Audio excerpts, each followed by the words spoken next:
আসসালামু আলাইকুম প্রিয় দর্শক, এই যে দেখতেছেন এগুলো হইলো সজনে পাতা। সজনে পাতা আপনারা অনেকে চিনেন, এগুলো কিন্তু গ্রানটা অনেক ভালো। এই সজনে পাতা কিন্তু এখানে চট্টগ্রামে আর উত্তরবঙ্গে বেশিরভাগ হয়। গাছের ডাল কেটে লাগিয়ে দিলে এগুলা কিন্তু হয়ে যায়। এটা কিন্তু গাছের ডাল কেটে লাগানি হয়েছে। এই যে দেখুন, এই যে এখানে যে ডালটা কেটে লাগানি হয়েছে, এখান থেকে কিন্তু এই চারাটা উৎপাদন হয়ে গেছে। এটা হলো সজনে গাছ। সজনে পাতা দিয়ে এখন বর্তমানে সজনে পাতা বিভিন্ন জায়গাতে মানুষে নিয়ে যাচ্ছে, কিংবা শুকিয়ে এগুলা পাউডার করে রাখতেছে, কারণ এগুলা বিভিন্ন বহু রোগের উপকৃত। যাদের বিশেষ করে ডায়াবেটিস আছে, ডায়াবেটিস রোগের জন্য বেশিরভাগ এই সজনে পাতা ব্যবহার করা হয়। তাই এই সজনে গাছের পাতা দিয়ে যখন আপনার এগুলা এই খাওয়া হয়, অনেকটাই স্বাদ সুস্বাদু। এবার বেশিরভাগ সিজাইলে আবার কিন্তু তিতা মারে, কম সিজাইতে হয়।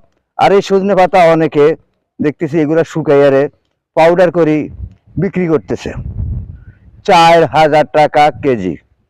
তাহলে এই সজনে পাতার কতগুলা গুরুত্ব সেটা আমি অবশ্যই অনুভব করতে হবে।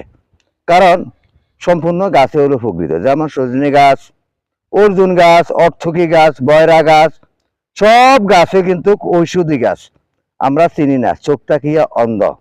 তাই এইভাবে আপনারা সজনে গাছ লাগাতে পারেন। সজনে গাছ বিভিন্ন রকমের গাছ আছে। এই যে এখানে আমাদের এখানে অনেকটাই সজনে গাছ এখানে হয়ে রয়েছে, পাহাড়ের আশেপাশে সজনে গাছ, বিভিন্ন রকমের ঔষধি গাছ এইভাবে এখানে হয়ে। ওইখানে দেখতেছেন বড় বড় পাতা, এটাকে কিন্তু আকন পাতা বলা হয়, অনেকে আকন পাতা বলে।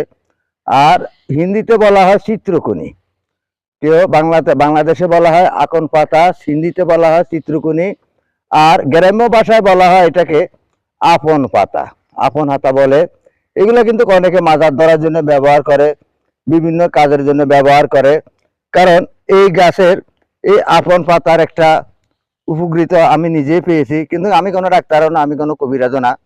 কারণ আমি একটা বহিন মাঝে পেয়েছি, আমার এখানে একটা দাউদ হয়েছিল, শাকের মতো হয়ে গেছে দাউদ হইয়া। সেই আপন পাতার সামান্য কষ, মানে একটু সাদা কষ আছে, এগুলা যেন আমি একটু লাগাই দিচ্ছি। আগে এখানে দ্রুত করতে হবে, দ্রুত করে শুকনা ন্যাকড়া দিয়ে এটা শুকিয়ে নিতে হবে, পরিষ্কার করতে হবে। এরপরে যখন আপনি আপন পাতা যখন ভাঙবেন, সেখানে দুধের মতো ক্ষীর বাইরেব, কষ বাইরেব।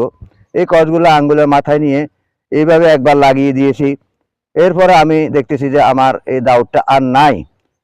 তারপরে আমি অনেকেরই বলি, অনেকের সমস্যা হইলে আবার এগুলার কতগুলো নিয়ম মাত্রা আছে, নিয়ম মাত্রা অনুযায়ী আপনি লাগাইতে হবে। এমন এমন